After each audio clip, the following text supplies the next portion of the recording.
it's Matt Douglas with Accruit. I'm going to talk for a few minutes about drop and swaps.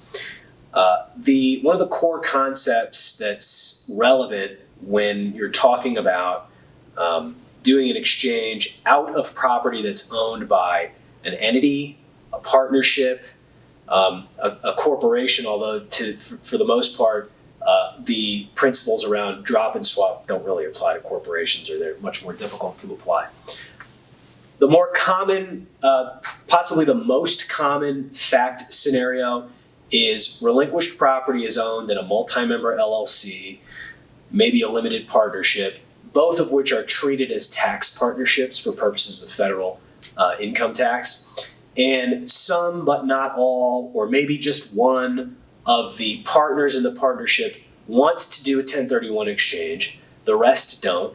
Perhaps they all want to do a 1031 exchange, but the partners want to go their separate ways. Partner A wants to go into this property, partner B wants to go into a different property. They're sick of dealing with each other. It's a very common scenario in these kinds of arrangements.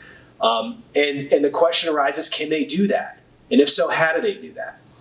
The answer to that is very complicated and largely beyond the scope of a short video like this. But when partnerships are going to split up or reorganize or dissolve altogether, at some point in anticipation of an exchange, it requires advanced planning. And it requires coming up with a structure that's in compliance with accepted principles on how to do a drop and swap. And by drop and swap, by the way, what I mean is when a partnership, generally what it refers to as a partnership distributes an interest in the real property that it holds to one or more of the individual partners, and then those individual partners do their own exchanges with the real property interest that they acquire from the partnership. Okay, that's one iteration of these kinds of exchanges. Perhaps only one partner wants to exit the partnership, and there are multiple partners remaining in the partnership, and then the partnership is the one that's doing the exchange. That's somewhat simpler to deal with. The factual variations in these kinds of deals are endless. They require a lot of analysis, and in a perfect world, the analysis and the structuring is done pretty far in advance of an exchange.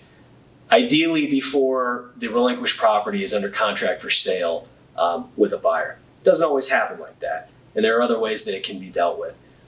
But if this bears on something that you're considering doing, if you've got a partnership and not everybody wants to exchange into the same property, somebody wants to receive cash for the sale of the relinquished property, others want to do an exchange, anything along those lines, the sooner the better that you can contact somebody who's knowledgeable in exchanges and the way that these should be structured to comply with the rules and regulations, the better, and that's what we're here for.